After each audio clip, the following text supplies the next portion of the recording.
and he's in trouble. He's going to run. He's going to get the first down. Don't sleep on those legs. Oh, he faked the slide. Sauce time.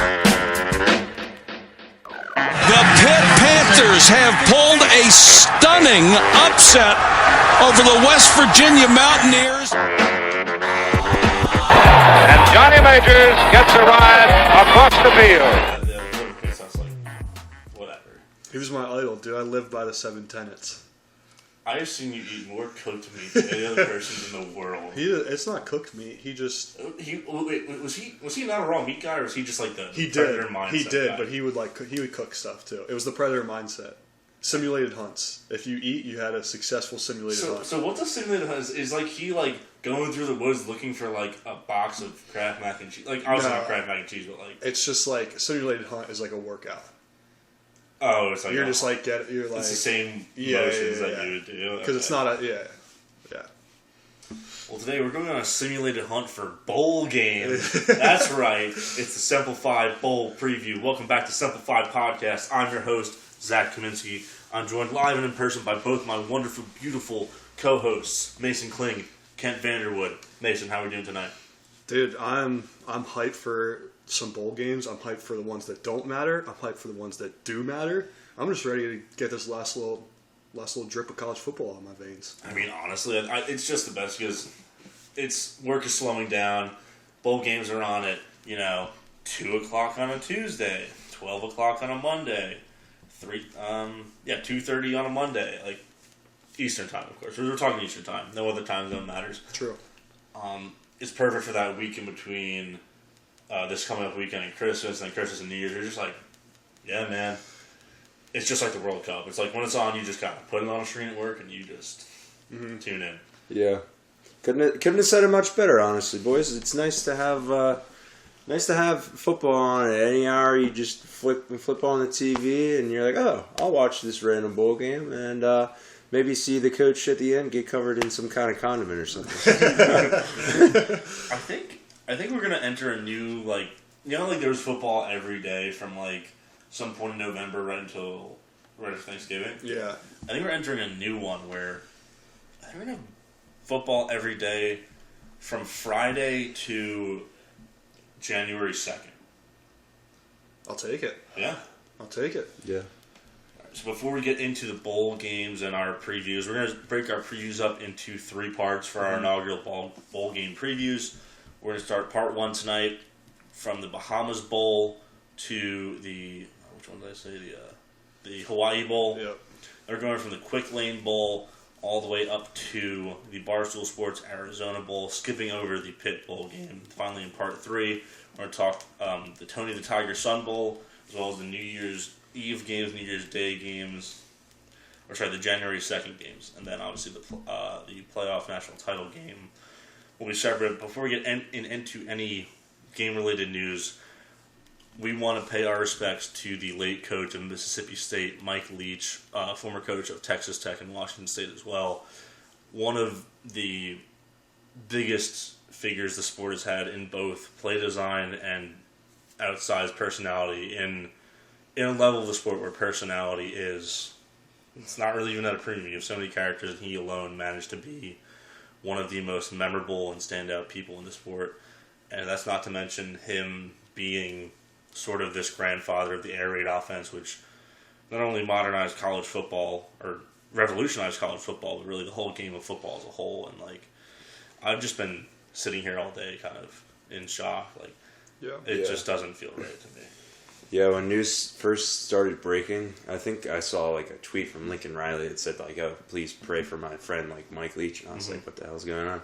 And then, you just kept seeing more and more, and it just got progressively worse to the point where you were like, oh my God, like, this is not looking good. And then finally, the announcement came out that he tragically passed away. So, yeah, sad day for sure. Yeah, he's like one of the first guys you think of, like, football guy. Like, when you think of college coaches, you think of the quirky ones that... Yeah. I mean, even up a couple weeks ago, like, he was still doing the antics with the folding chairs on the sideline at the Mississippi State game. It's really, really tough to see him go, and it seems like the more and more stories that come out from coaches and players and stuff too, he just seems like one of those guys who's just a genuinely good genuinely good dude at the end of the day too. It's tragic. It's more than like the quirkiness. Like, obviously, like he'll be known for that, and like he'll be known for more or less like trying to achieve perfection through the pass game and through the air raid. But like all these stories come out about how he was just sort of like this open resource to people and like genuinely a good guy to be around. It's really what had me feeling some sort of type of way today about him passing. And, at the end of the day, that's what matters. So, and listen, he's someone who's, whether he was the coach of your team, whether you watched a random game he was coaching in, or you just heard one of his Leachisms, there's one point in your life that Mike Leach brought a smile to your face, and like to me, that's his legacy. Prayers go out to his family, all the players on Mississippi State, and hopefully, I hope they can really get through this time, because this is completely unexpected after what was a really great season for him. Honestly, to go out on a Egg Bowl win, and like Mason said, he was still doing those bits, folding up the chairs. He went out being himself, and I guess that's probably what he wants. Yeah. Can't. Too early, but you can't really ask for a better kind of send off there. Yeah, I'll just end it on one Mike Leach quote that I saw today, and he was actually asked, how do you want people to remember you when you're gone? And his quote was, "Well, I don't really care. I'll be dead." Yeah, I saw that today too. And that is the most Mike Leach thing. Yeah, pretty much. Right? He had a Leachism about his own passing, and that's Mike Leach, who not so. Yeah. Yep. Let's go to happy news. Yeah, let's do it. We're going to start volleyball, Pitt recruiting. Let's talk volleyball. Volleyball was talk was volleyball. awesome. All right. So I was able to catch the Elite Eight match. I was only able to catch the last set, but they gotta start putting this on more networks. This is actually really fucking fun to watch. Yeah. No, I caught the last 2.5 sets. Great match. Just I was locked in from the minute I turned it on. They went up 2-1. Wisconsin got all the momentum back in the fourth set, won pretty handily in the fourth set, and then it came down to literally the last point. Win by 2. Pitt wins 15-13 in the final set. So, very exciting match. That final set, talk about they were up, I believe 11-4. Yeah. Right after I turned it on, and they sort of quieted down the field house there. Now that field house, I watched the late night match too, just because it was on. I was like, let's watch more volleyball. This is fun. But that was a packed out field house. I think they were at capacity, something over 10,000 people in there.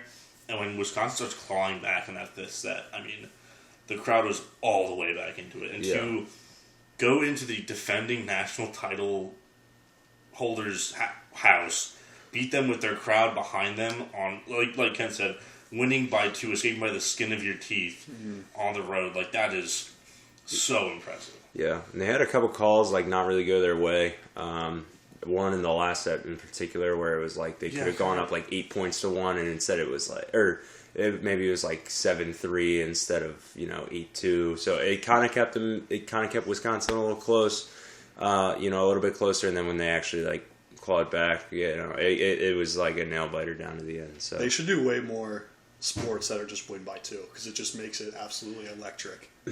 I really think that the whole moving it down to 15 in the last set is one of the most insane moves you can do, because that is just the tension ratchets up, because there is so much less room for error. Oh yeah, for sure. When we went up big at the beginning, you could tell everybody in that arena was super, super nervous. It got dead quiet, and then as soon as Wisconsin scored a couple points, it was so the momentum shift in that last set, just back and forth, was crazy. But yeah, proud of them for pulling that one out. That is really, like you said, really not an easy place to win. If you saw that crowd, that is a huge crowd for a volleyball match. And there was maybe a sliver of blue within all that red. So yeah, I think it would. I believe they were the number 1 seed nationally going in. I know they reworked the seeds like the NCAA tournament, but I believe they were the number 1 overall seed in the volleyball poll. And so So anyway, that's super impressive. So who do they have next now? So they're back to their second consecutive Final Four. They'll be playing Louisville. 9:30 p.m. on Thursday night, December 15th. Okay. So we'll be watching that one. Actually, ACC matchup. ACC on ACC. So I was looking into it. They have already beaten Louisville, right? They split the regular season matches. Pitt won at home, Louisville won at home. This will be on neutral ground in Omaha, I think. Yeah. They always do the Final Four in Omaha, if I'm not mistaken. I know that's kind of like a weird place to do it, right? They just do all the college World Series. Like they do. They do baseball there, and I think that's normally where they hold volleyball, but they're definitely doing it there this year. Right. So that'll be Thursday at 9. The other side of the bracket is San Diego versus Texas at 7. So I believe it's 9:30 is the slotted time. I think they go on 20 minutes after, however long it goes. So it could be earlier or later. I'm excited. We are trying to get Kayla Lund back on the podcast, either maybe before, maybe after the Final Four national title. We'll see how it works. There's a six-hour time gap between our volleyball correspondent and us. So we are working on that, but really excited. And this is, I don't know if you know this, but Pitt does not have an NCAA sanctioned championship in their history. Oh, because football doesn't count. Because it's not held, even now, it's not held at an NCAA tournament. The college football playoff is a separate entity from the NCAA. And before that, it was selected by the bowl committees. Yeah. So football doesn't count towards that. So this is, obviously men's soccer lost to Indiana. Yeah. Who ended up losing to Syracuse. Yeah, in penalty kicks. Yeah, all the penalties too. So obviously, great for them for reaching another Final Four. But this is the team to do it. I think going to Wisconsin is proves they can do it. And then you just gotta beat a team you know well. Yeah, let's do it. The other side is San Diego versus Texas. Yeah, did you say that? It's another 1-2. Texas is a regional 1, and San Diego's a 2. Yeah, and Louisville's a regional 1. So back to back in 1 season. I think San Diego was Pitt was a bigger upset than we're really letting on to. And I think San Diego was kind of equally as big of an upset on the other side. Over Stanford. Yeah. I was watching that game. Stanford had this one girl who wore number 10. I can't remember her name off the top of my head, but she was blocking. There was one set where she just blocked everything, just down. I also learned that they call when you kind of stick your arms out at a 45-degree angle. That's called a roof. Mm-hmm. I was like, oh, that makes sense. That's cool. Yeah. Nothing more. That's one of the more demoralizing things in sports. Get sack roof. It kind of carries the same feelings. You just got roof. Yeah. So they're fun to watch. So they play well as a team, and I think I don't think the other team can really hone in on one particular player on our team. Yeah, I think it's really well balanced. I think the other thing is these teams know each other well. I'm interested to see how that plays out after them going splitting the regular season. I think they split the ACC title, and I know that from my previous interview with Kayla, she was like, at first this was a real rivalry, when they're first coming up as a power program in volleyball, but now it's a mutual respect thing. I don't know, maybe a three match series in a season changes that a little bit. Yeah, it's like the NFC. It's divisions in football. You play each other twice, then go play each other in the playoffs. It's hard to not have a rivalry, honestly. Yeah. And rubber match on a neutral court. That's cool. Since both teams won at home, we'll see. Yeah, we'll see. Who's, yeah. That's the true test right there. So, all right, cool. Recruiting next, right? Yeah, or general ins and outs of players. There's a little bit of both. Okay. I don't know. You start where you. So I'll start. Today, on Tuesday, Pittsburgh got the commitment from a 3-star running back from Georgia, whose name is T.J. Harvison. I don't have this pulled up, but he just won his state title game last week. He rushed for 2,000 yards and 20-something touchdowns. In one game? That was pretty funny. Yeah.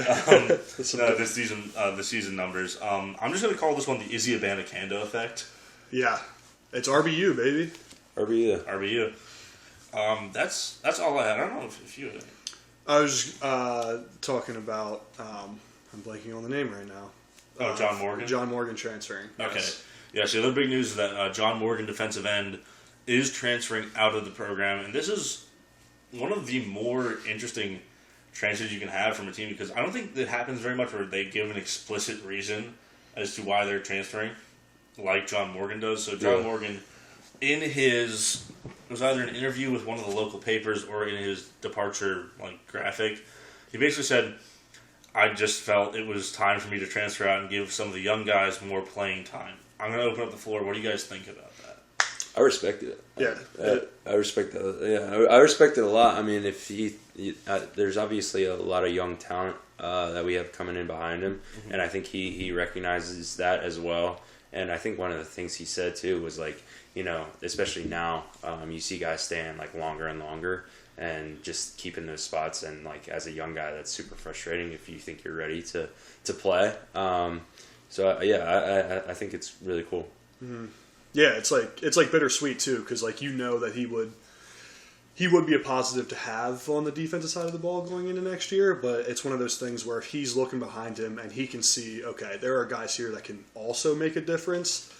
That's a good thing for the program in general. So as tough it is to see him go, it's kind of bittersweet. Yeah, he was definitely a great guy. He was all bought into the team. I will say one thing that I kind of saw was he got a lot of playing time earlier in the year, and as we got into the year, it sort of seemed like he got passed up on the depth chart by guys like Dayon Hayes. Came in, once Hava got hurt, Dayon Hayes is the first guy up. Yeah. So, I don't know if it was a writing on the wall situation, but I think it was sort of a mutual departure where he knew that these, younger guys were ready. He might have felt that, he's either holding them back or that they were going to kind of take away his playing time. So, he's going to go somewhere else, find some sort of spot where he can make a difference for another team. And meanwhile, also, give these other guys, these, kind of highly rated recruits, like Nakai Johnson, Elliot Donald, these guys some playing time, Samuel Okunlola, just freeing up space, because we sort of, kind of know that Haba is going to be leaving for the draft. He was selected for one of, the Senior Bowls, or, the NFL draft. Yeah, he's going to leave. So... It's not official, but we can kind of see the writing on the wall there. We don't know about Cansey. If he's leaving, he is eligible. He should be, right? He's a third-year player. He is sitting out the bowl game due to injury rehab. We don't know if he's coming back, but... Yeah. I would assume he's gone. I think his draft stock is high enough to... Yeah, I agree. For him to go. Yeah, he'll be, probably borderline first round. I think day 2 grade probably he'll get back. Yeah, I've seen some optimistic Pitt things where it's he could be a late first round pick, but more realistically, he's probably a day 2 guy. Yeah. I mean, hey, that's pretty good for a guy of his size. Yeah, sure. Yeah. Also, he was robbed for all those awards. He was a finalist for. Will Anderson was not better. You are choosing the name on the helmet at that point. That's happened in a lot of those awards this week. Oh, yeah. Yeah. For sure. Stetson Bennett. Okay, I want to talk about this. I think that Hendon Hooker was robbed of being on the podium. Yeah. And I think that I didn't consider this until after I saw the placement, but Michael Penix should have been higher. Turning around 4-8 Washington to 10-2, and he was the nation's leader in total yardage. And he came in 6th or 7th. Mm. Again, it's a name thing. Washington's never going to be... if Washington was undefeated, I think he's got a chance. But, it's so dumb that you have to be basically the quarterback of an undefeated team to be considered for the Heisman. That's not what the award is about. It's about the most impressive player in college football. Michael Penix was probably the most impressive, also coming off that, brutal injury. There needs to be some sort of recalibration towards what player was actually doing the most impressive given, his surroundings or, what the situation was at his school. Stetson Bennett had 20 touchdowns. That's It's a lifetime achievement award for him at that point. Mm-hmm. Yeah, that's. Caleb won it. I don't think I really disagree with that. No, they got all thing you can say whatever you want about the voters, guys who got invited, yeah. But they got the right guy at the end of the day. So it's really just like splitting hairs on who was there and who wasn't. I'm complaining about who came in second, not actually about who won it. Yeah. And it's funny that the guy who won it is the only guy that was on the podium that was not in the playoff. Yeah. I love that he mentioned that too. Well, he was like, "Well, I'll be sitting at home. You guys are get to play in the playoff." Yeah. Well, you're playing for a bowl game, so don't forget that. Yeah. Mr. Williams. Get your nails ready. Get your paint ready. You can't fit Tulane on 4 nails. I don't know if he's gonna do that one. Is So number 2, is Tulane. What about F? Wave. Caleb, hit us up if you need any styling tips. We'll go to we'll brainstorm. I do like the Tulane though. But you have to do it on the thumb or something. 2 LNE maybe. Yeah. Like you're like it's like a license plate. Yeah. I don't know. We'll be on nail watch for that bowl game. Chester, thoughts? He's sleeping. Podcat is sleeping. He's out of commission. So speaking of bowl games that people will be playing, let's talk about our first round of bowl games.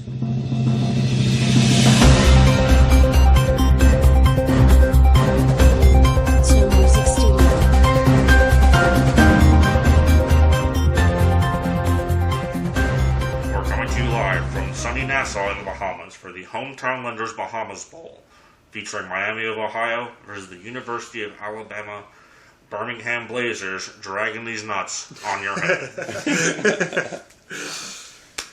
What a game. What a game to kick us off for bowl season. So this is the Friday 11:30 a.m. bowl. This is the kickoff. I don't really have a lot to say, but this is the... funny enough, this bowl, Miami, Ohio, and I can't remember who the other team was, but they basically had a play-in game, their last game of the year, to go to the Bahamas Bowl because they already knew who they were picking out of the MAC, and UAB hired Trent Dilfer. Oh yeah, Trent Dilfer. How do you feel about that as a Ravens fan? I mean, when Trent Dilfer won us a Super Bowl, I was 3. So,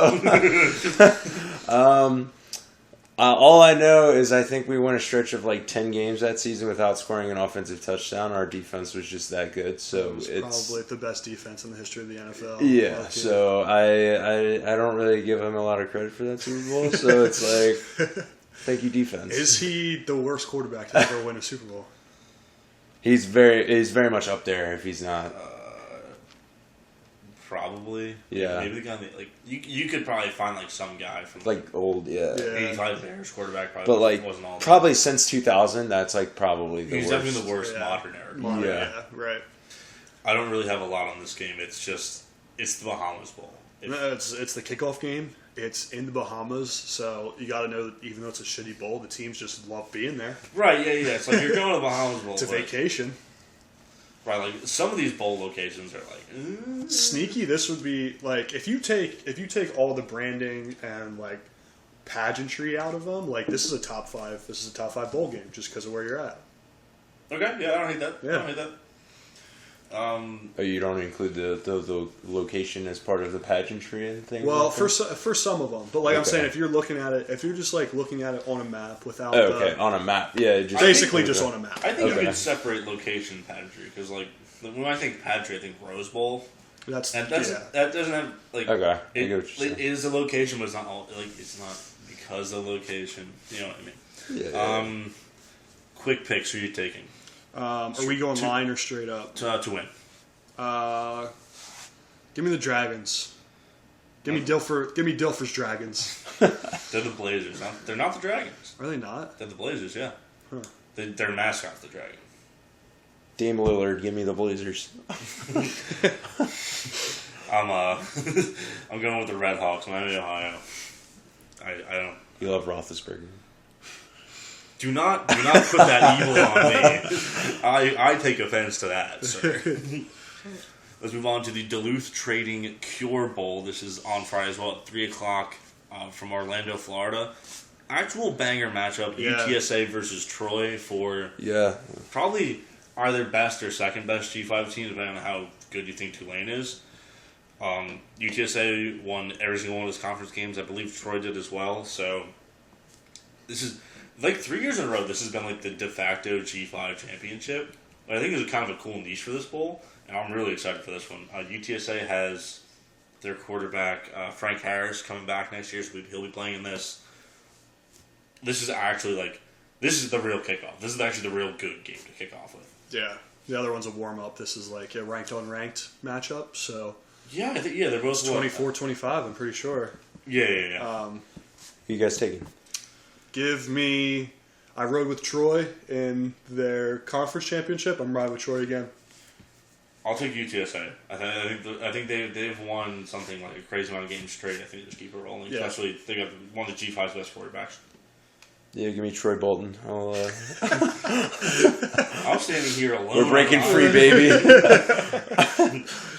All right, let's move on to Saturday, December 17th. This is the first wall-to-wall bowl game of Saturday. Starting off at 11 a.m. in the Wasabi Fenway Bowl. That's a sick name. Let's go. Cincinnati versus Louisville. I want to make it clear, this is not promoted by like the flavor or the sauce wasabi. It's like an investment company.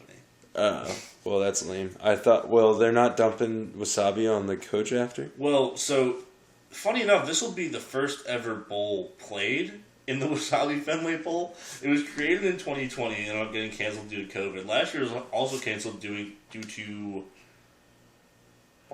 either Boston College or Eastern Carolina pulling out due to COVID concerns. Okay. So this will be the first one ever played. I don't know if there'll be a wasabi bean dumping. Wow, we're on Wasabi Watch.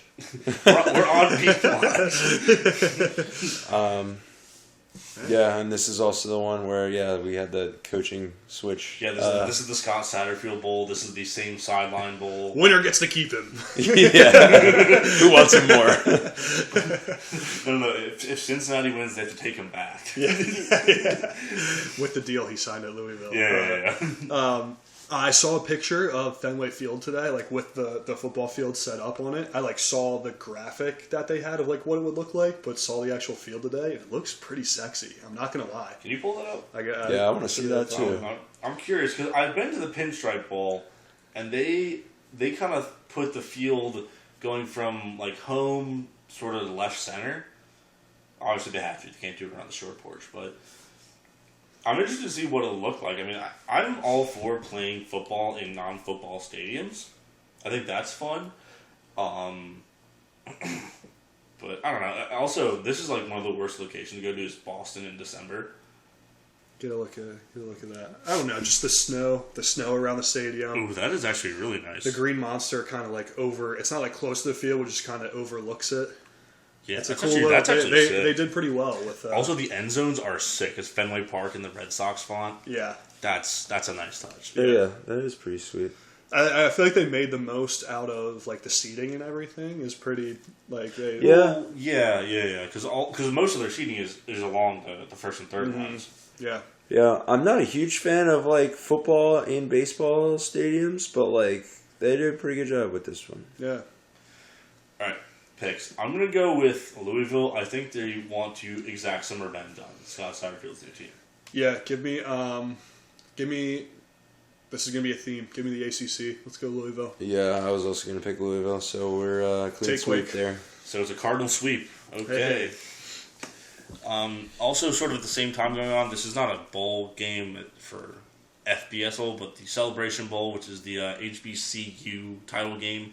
Between Deion Sanders' former home of Jackson State versus North Carolina Central is on at 12 o'clock. They play that from Mercedes-Benz Stadium. I'm going to pick NC Central. Dogs get it done with no Deion. Yeah, I was going to say no Deion, no win. NC Central. He also biffed last year's Celebration Bowl. He got blown out by a huge underdog, a 14-point underdog. All his luggage is going with him, bro. Dude, that was such a funny clip. I can't remember if we talked about that we didn't talk about Deion. Do you want to do a little Deion segment? Yeah. All right. So you probably know by now that Deion Sanders is the new head coach of Colorado. In one of his, I guess he always has a camera crew rolling, recording whatever he does.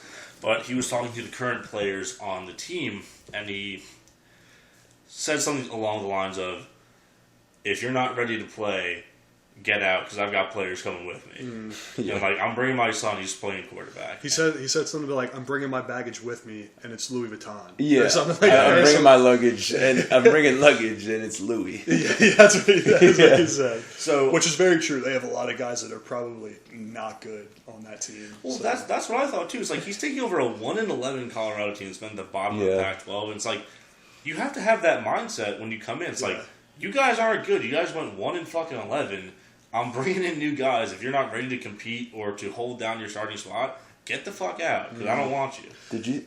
Sorry. The one guy too. He was like, no more hoodies in meetings. No more hats. That's in what I was meetings." gonna say. And there was like a kid in the back who like had a hat and a hoodie on. He takes his hoodie off and then takes his hat off like immediately. Yeah, just like low key, just like that's exactly what I was gonna say too. That one made me laugh. I think more than the luggage thing. It was like he was like way in the back. So if you weren't looking for it, you wouldn't see it. But it was so like, funny. is it once you notice it, it's like you can't miss it. Yeah, and then they had like a small like camera like side by side like zoomed in on him too, like that they edited and like he just kind of is like he just gets a look on his face. It's like you just know in his head he's like, oh shit. Well, you know what? He's ready for the bags to be Louis. He's bought in. Yeah. How quick today? Is it going to be a Lincoln Riley level turnaround of that program? Because I mean, USC was not at the level that Colorado was, but the amount of talent that Dion brings in was also ridiculous. USC had more talent laying around. Yeah. Like, they just weren't using it. Colorado, I could see going up to bowl eligibility. I think within a couple of years, you'd be talking about. Like, I think that they'll be talking about as like a dark horse candidate right away because the media loves to do like the WWE style narratives. Yeah. But I mean, I really like his OC hire, Sean Lewis at Kent State. It's my guy. He got a huge pay raise. Kent State's one of the most rogue boy athletic departments out there. He got a huge pay raise to go there, and I think that like him and who's the quarterback they're bringing over from Jackson? It's like I forget his name. Shadir Sanders, I believe. Shadir Sanders, like him and that high tempo offense is going to be pretty fun to watch. They got a defensive coordinator too. Who they? I cannot tell you who it was for the life of me. Why do I feel like it was like some Alabama assistant or something?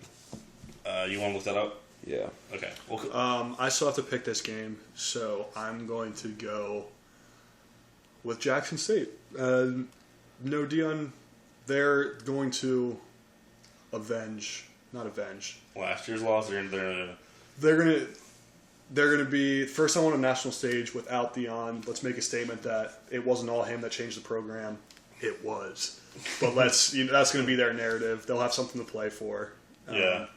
So yeah, I'll go Jackson State. Yeah. Alabama associate defensive coordinator and safeties coach Charles Kelly is their defense coordinator. Okay. All right, let's move on. 2:30 on Saturday, the SRS Distribution Las Vegas Bowl. Where's that one? I like to talk the Reno. puzzle. It's in Carson City. No, it's in Vegas. It's in the Raiders hockey puck. It's Florida versus Oregon State. No Anthony Richardson in this game. He declared for the draft. Oh yeah. The line moved 3 points as soon as he declared for the draft. As it probably should. I didn't bet it, and I'm mad I didn't bet it when it was lower. Yeah.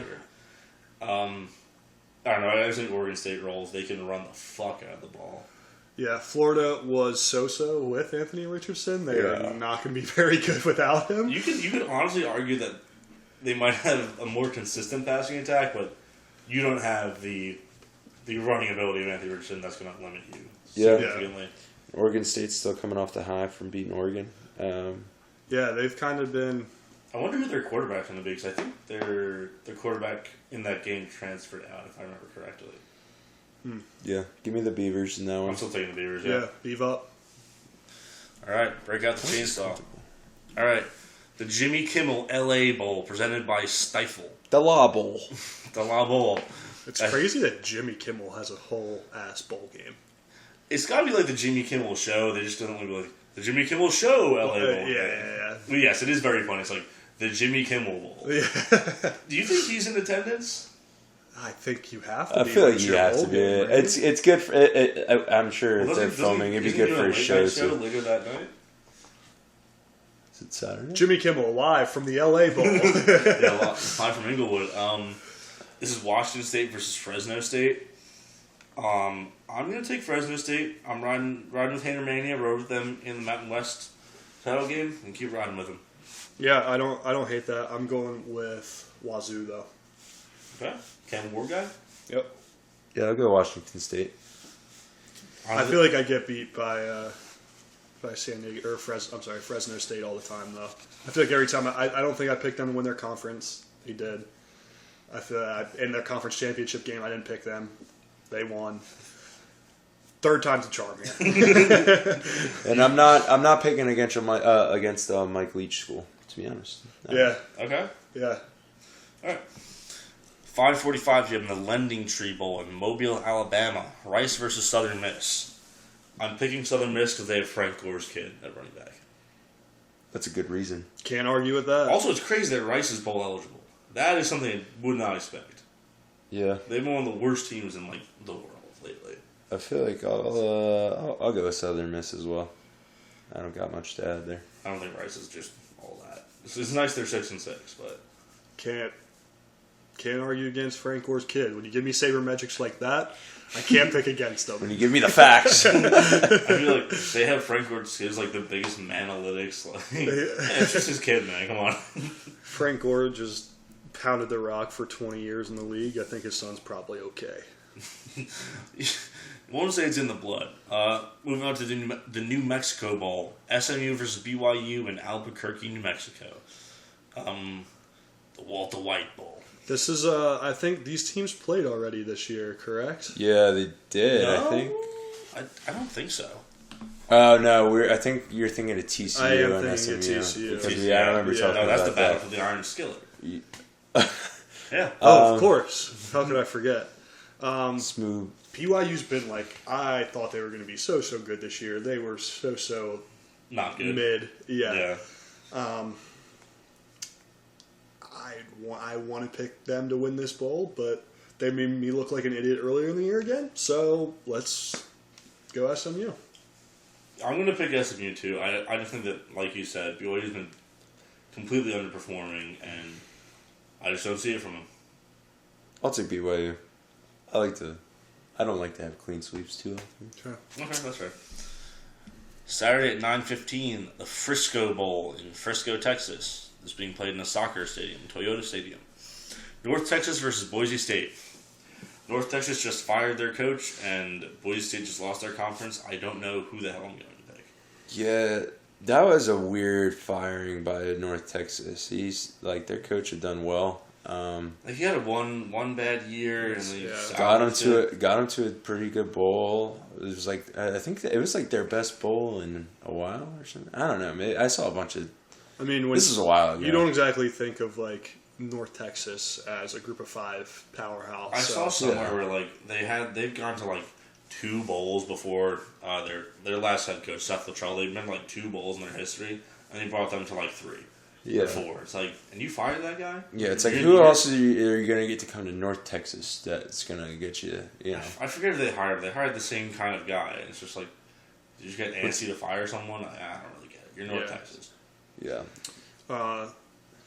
Boise State is a 10.5 point favorite in this game, and so I'll ride with the Broncos. I think they win and cover. I'm gonna go with Boise because I don't think North Texas is in a position to win after losing their head coach. It's not. I mean, I guess the argument to that is teams do well under the interim coaches. Maybe they'll just get fired up for whatever. I mean, I don't even know who their coach is, but maybe there's an OC or something that they all fucking love. That would be their only kind of hope to win this game. Yeah, I feel like you either, in these types of bowl games, it's when the coach leaves, it's either they're fired up to win without him, or they're just nobody cares. They're either going to lose by 30 or win. So, I'll probably bet on Boise State in that one. Yeah, it seems pretty easy with a head coach being fired. Moving to Monday, December 19th at 2:30, the Myrtle Beach Bowl. Marshall versus UConn being played in the Coastal Carolina Stadium. First of all, it's cool that UConn's in a bowl. They don't do that a lot. They really don't do that a lot. They don't do that a lot, and that's why they're going to win this game. Ooh, they're a big underdog. They're 10-point underdogs. I've been looking at some of their games. Like when they beat Boston College, they completed like 10 passes. I think Marshall's gonna win this game. I think they're just the better program. UConn. You take UConn? Mm-hmm. So I get the The deciding vote. We are Marshall. Thundering Herd, let's ride. The better we are. Yeah. Are they a We Are school? I'm just thinking of the movie. I assume they do that in real life. I don't know. Could be wrong. I feel like I heard that in one of the commercials, too. It might just be one of those...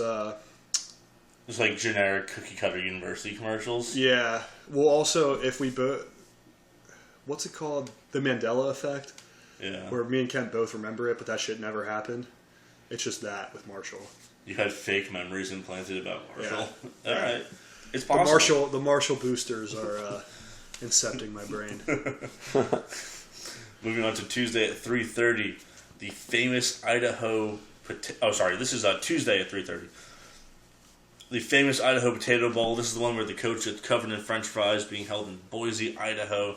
Eastern Michigan versus San Jose State. I feel like they used to have better teams in this bowl. I think I remember Boston College winning this bowl one year. Either way, I don't know. I'll probably watch it because I want to see someone get The French fries. the French fries. Keep potatoes. Yeah. I'm picturing it now. Eastern Michigan with like a walk-off field goal at the end of the game. Coach gets the fries dumped on him, and they do the slow zoom in to the fries laying on the turf. And that's the game. In the country commercial. Yeah. Yeah. Before the trophy presentation. Off the crossbar. Eastern Michigan answers. And if we could get a call like that from this game, it's a win. It's a win. That's still one of the best. You know what? That's why I'm riding with Eastern Michigan. Yeah. I think that Eastern Michigan knows their way around the French fry more than San Jose State. What's the spread in this game? Do we know? That's a good I think question. it's 4 or 5. I think. San Jose State -3.5. Ooh, I actually think Eastern Michigan's the better team. I like Eastern Michigan. I'll go San Jose State. Cool uniforms on those All guys. I know about San Jose State is they have the old quarterback from Hawaii, Chevon Cordiero, who was the backup to Cole McDonald, the white guy dread quarterback from Hawaii. And I loved watching those games because like when one of them sucked, they just throw the other one in, and they ride him for like a game or two, and then he starts sucking, they just throw the other one back in. So I don't know. I like him as a guy. Yeah. Need Jay Feely on the call for this game. Yeah, he's gonna think the field goal goes in to tie it at the end, but San Jose State wins by 3. Calling it right now. Okay. Okay. All right. Tuesday, Well, if 7th. that actually happens, that would be a crazy prediction. Oh my god. We'd have to just like, you're now our resident psychic. Yeah. Okay. Tuesday, 7:30, December 20th, the roofclaim.com Boca Raton Bowl. Is it Boca Raton? Boca Raton? Boca Raton. Boca Raton. Liberty versus Toledo. I'm going to pick Toledo because Hugh Freeze is no longer at Liberty. I think it's pretty simple with that. Yeah, I don't really like Liberty. I'll go Toledo. Yeah, so I just don't like Liberty as an institution. Yeah. Oh, you guys don't like freedom? Fuck! I am going to ride with Liberty, though. I'll say I'm annoyed that Jamie Chadwell went there. I know he was going for a payday, but I'm annoyed personally. He's a Coastal Carolina guy. Yeah, I guess I'm just glad he didn't go to West Virginia because everyone's like, he should go there. He'd fit in because he's like a hick. Yeah. It's like, well, he would have probably beaten us. So I'm actually very glad. Oh, I'm glad, but annoyed. So, moving on. Wednesday, December 21st, 9 o'clock. This is a late-ass bowl. Holy shit. The R&L Carriers New Orleans Bowl in the Superdome. Western Kentucky versus South Alabama. South Alabama was the runner-up in the Sun Belt West. They went 10-2 as well. Excuse me. And Western Kentucky just lost their quarterback to the transfer portal, Austin Reed, who has worked his way up from D2. I'm going to pick South Alabama here. As a one-time attendee of the R&L Carriers Bowl in the New Orleans Superdome, I also am going to go with the University of South Alabama. When did you go to that? Yeah. When I was like 16. What team did you see play? It was Nevada and Louisiana Lafayette Raging Cajuns. Huh. That's a crazy. It was one of those things where me and my dad took a trip and we were like, where are we going to go? And we were like, New Orleans. And then we were like, oh, there's a bowl game. Do you want to go to that? And we were like, yeah, why not? Yeah. So it wasn't like a... Yeah. It wasn't a destination. Yeah. bowl. Yeah. Like, we were like, we have to go to this.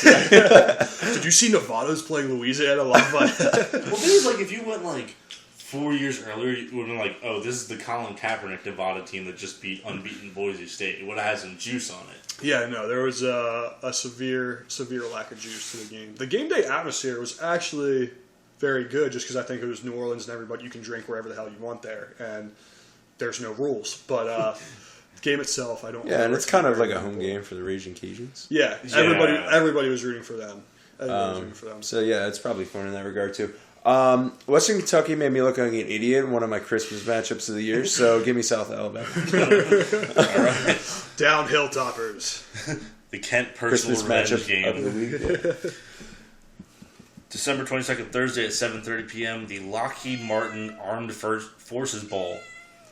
Podcat is yelling. He's anti-military industrial complex. He doesn't agree with the bowl sponsor. However, it's Baylor versus Air Force. Baylor is a team that has underperformed severely this year. They burned me on me telling you that they'd be good. I'm going to ride with Air Force, respect the troops, and also I'm not going to bet against the option. Yeah, all right. You have the Army-Navy game on the brain, I guess. I didn't watch a second of it. Slept through the entire thing. It was incepted into your brain from watching it while you were sleeping. I'm going to go with Lockheed Martin makes bombs, right? Okay. Who can throw more bombs? You would think Air Force. They run the shit out of the ball. Baylor can throw more bombs. Give me Baylor. Yeah. Okay. All right. Okay. Yeah, it's tough to pick against Air Force in the Armed Forces Bowl. But, yeah, Baylor was my pick to win the Big 12. I think they're probably just the better football team overall. They got more options in the playbook. I'm gonna go with Baylor. Now, do you think that Lockheed Martin, due to their close ties with the Air Force, thinking that all the things they make for them, they'll pay off the refs to win this game for the Air Force Falcons? There could be some shady. Yeah. I think this is a high chance for shenanigans here. This is a shenanigan games, even. I think without the sponsorship and the whole the collusion between the two entities here. Yeah. Okay, Cat, no, okay. The Podcat has awoken. Podcat has awoken. He's trying to climb on the keyboard. Got to keep this rolling so it doesn't ruin the recording. December 23rd, Friday at 3 o'clock, the Radiance Technologies Independence Bowl in Shreveport, Louisiana, the home of the most prestigious bowl game on earth. The same Louisiana Raging Cajuns versus the Houston Cougars, another team that I was very high on and burned me. I don't know who I like in this game because I think they were both pretty disappointing teams this year. Yeah. Now, Ken, is this a Christmas matchup? Red on red. No, I don't like it. Don't like it? I don't think we've had any other ones. What's San Jose State's colors? Well, blue, white, and yellow. Oh, that does not work. No. Miami, Ohio versus UAB. Oh, It was literally the first bowl. That's literally the Christmas bowl of the first preview. Okay, yeah. Okay, let's go back to the game we're actually playing. I guess I'll go with Houston. I think they're probably better than Louisiana. Louisiana's been more than disappointed this year, following up their Sun Belt victory last year. If there's one thing I know about the Raging Cajuns, they know how to win a home game. Oh, okay. Got a little home cooking. That is true. In Shreveport, probably the worst. I said earlier about the Hummus Bowl being the best location. Shreveport, Louisiana is probably the worst one. That's like northern Louisiana, too. Yeah. Right? Yeah. And it is, not only is it just like not by the water or anything cool, but it's just like scummy city from what I've heard. Is that Waterboy Town? I don't know. Is that where he's from in Waterboy? Isn't it? That's Louisiana, right? What's the name of the school in that movie? We'll look that up. But so Mason, they're gonna be cooking a big pot of gumbo on the 50. Cajun style. If you dunk the ball in gumbo on a long touchdown run, it's actually worth 8 points. University of Louisiana. Oh wait, no, he grew up. Hang on, sorry. Give us a second while we go through the Waterboy Wikipedia. Home life. We're introducing a new segment on the show called South Central Louisiana State University. That is SCLSU Mud Dogs. But yeah, he grew up. Mud Dogs are Bourbon Bowl. Yeah. Remember when Bobby showed up at halftime at the Bourbon Bowl? Okay, that is. And the Mud Dogs won the Bourbon Bowl. That's in Baton Rouge. The SCL. No, that's Louisiana State. Why is it? Yeah, no, dude, that's definitely a fake school.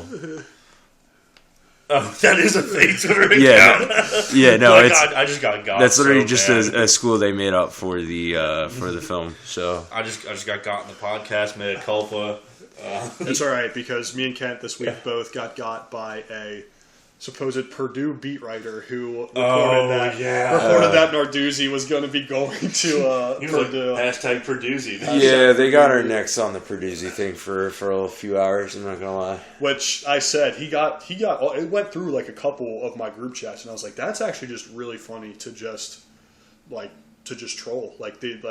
We could definitely do that, and I might start doing that. If you're looking to hire a coach, I'm going to start trolling you. I think the best part about that is he didn't even pay the $8 to troll. He just put on the guy in a suit profile picture, changed his name to something official looking, and then you scroll back like a day or two, he just posted a picture of his shoes. So you can tell he was trolling because like he just kept trying to say that a bunch of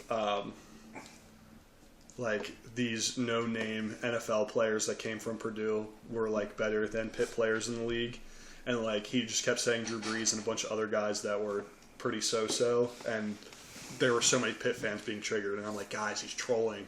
I think was he the one that said like he was meeting with them in like a brew house? Yeah, like they're just ready to sign the contract. He's bringing Brandon Hill with him. It was named. I looked it up. It it was a brewery in. It was a brewery in West Lafayette. Yeah, so I was like, okay, maybe he's just like not verified, but he did actually see that shit. Yeah, no. We got.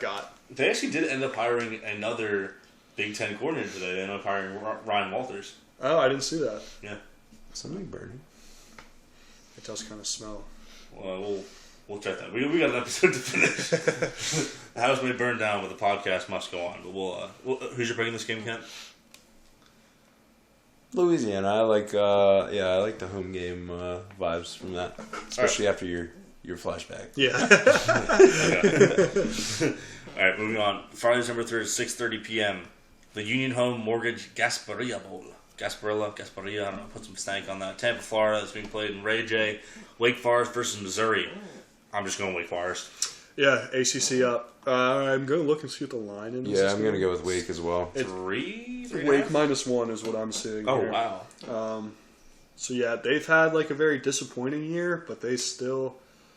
I don't know. Maybe it's just because we played Wake in the ACC championship game, but I always feel like they can just go out and be a good team. They weren't at all this year, but I think they're 8-4. They're still good. They're still fine. Yeah. But yeah, I'll go Wake. Let's have an ACC show out. I'm still of the thought that we broke Wake Forest we broke Sam Hartman. That's like a take that I'll squat on until the day I die. But that's like the butterfly effect. Like Kenny Pickett doesn't fake slide. Sam Hartman's like a first rounder this year.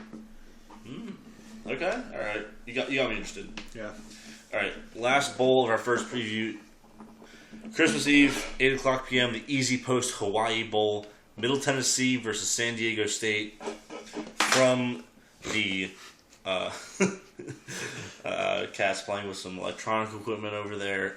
This used to be held in Aloha Stadium, but because they had to tear it down, this is being held in Hawaii's like high school field, track and field complex. Yeah.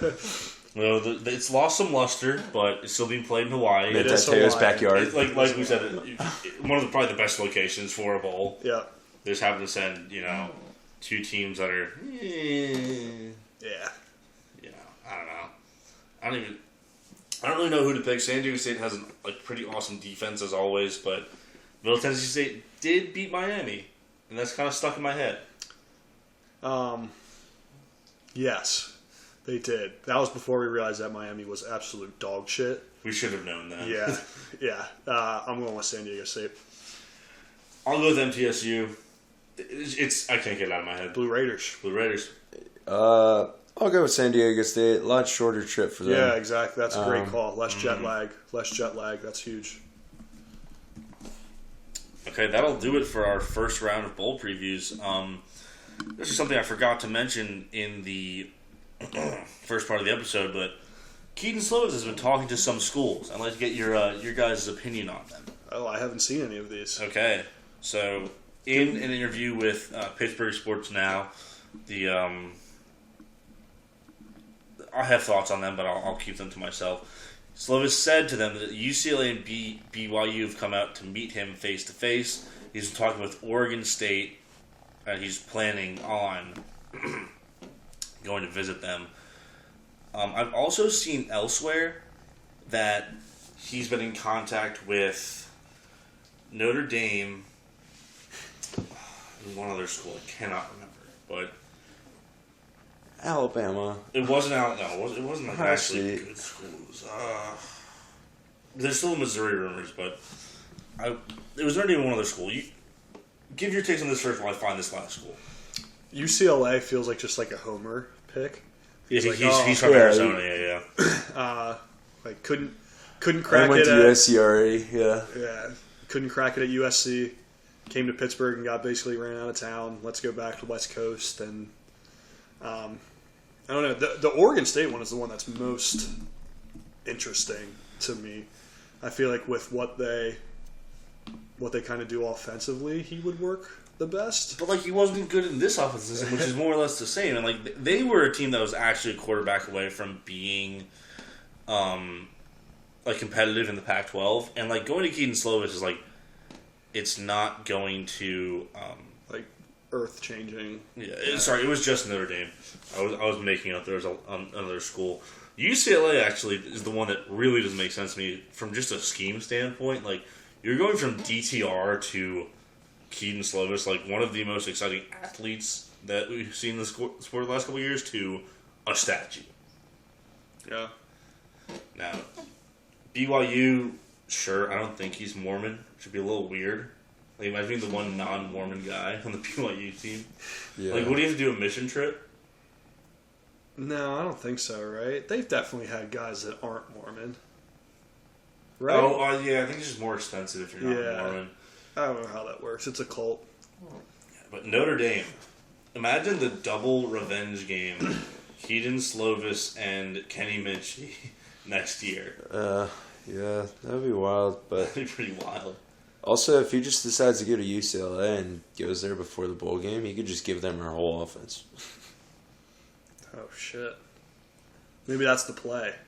They're he's not really even considering UCLA, but they're just throwing money at him to get Signetti's super awesome playbook. Super complicated, and we can figure it out offense. They get a packet of 4 sheets and it's just this is it. It's like a meetup. They slide the briefcase across, and Keaton just gives them a Madden disc. Here's the secret formula. And then it just says on the disc, Ask Madden. They don't even go into the playbooks. It's just the Ask Madden. This one he calls halfback dive. Right here, you got to call the halfback down. Give the defense honest. Give it to Izzy. Yeah, I don't know. That's a great call, though. We got to make sure if he does go to UCLA, we cancel his flight or something. I don't think that he's allowed to join the team until the next semester. I think He's not. But boy, can we get that narrative going. I'm just stuck on the imagining Signetti playing Madden in the booth, just trying to recreate the exact play, like down a distance. He's like, all right, what do you got for me, Sean? 4 verticals. And A is open. He like accidentally clicks past the Ask Madden into like where you can select formations and play types, and he's like, no. Too much. Where's the Wildcat? He's just mashing buttons on it. It's like when you give your little brother the controller and you like tell him he's playing, but he's not. We just give Signetti a fake Xbox controller in the booth and let him go. These graphics are so realistic. Finds one cool trick play in the whole playbook, and then he runs it 5 straight times. Well, that was the Whipple. That was like going Whipple. Yeah, he had the one double pass trick play, and like it worked 1 or 2 times. And then like the third time they ran it, there's like, we know what you guys are doing. This is your only trick play that you guys have. Just take that cool play that Greg Roman ran for the Ravens last week. I think that was pretty much the exact same play, just double pass. Double reverse pass. I will say, I don't know if we talked about this during Conference Championship Into week. quadruple coverage. Yes, correct. But did you see the fake flea flicker that Purdue ran? That was pretty cool. Yeah, it worked well too. Yeah. That's going to get somebody killed next year. Oh, 100%. Wait, what?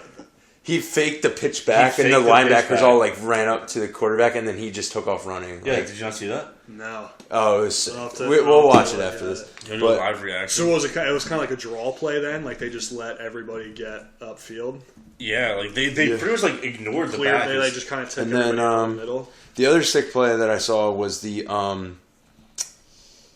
hand. Yeah, it was like the handoff jump pass. Did you see that one? It was Same game. No. It was South Dakota State.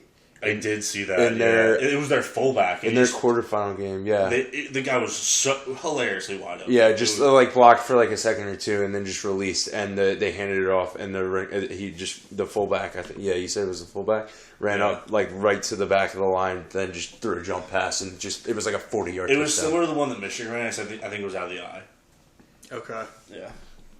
We're going to get your live reaction to the fake flea flicker trick play as soon as this YouTube TV ad stops. Alright.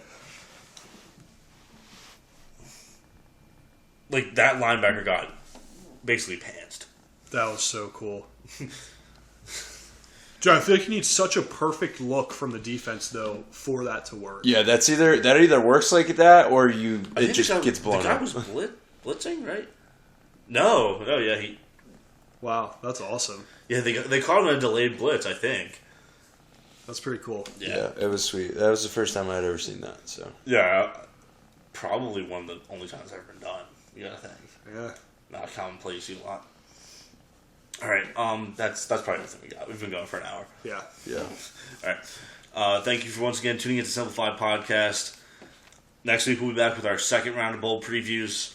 As always, be sure to follow the Twitter at SimplifiedPod. We just hit over 100 followers. I'd like to thank everybody for doing that. Couple banger tweets this week. Banger tweets. Cat Flood, like the Cat Flood picture. We're up huge. We got the retweet from Dokish on that.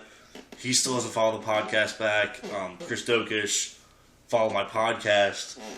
Thank you for coming to my TED Talk. If you're lobbing likes, you got to throw. We're on Pitt Twitter, man. You got to throw. Yeah. Pitt Twitter is a community. We gotta uplift. A rising tide raises all ships. I mean, hey, we're knocking on the door, and we're getting just a crack, just a crack. Either way, be sure to follow us on Twitter. Make sure to leave a review if you like the podcast, 5 stars, all that good stuff.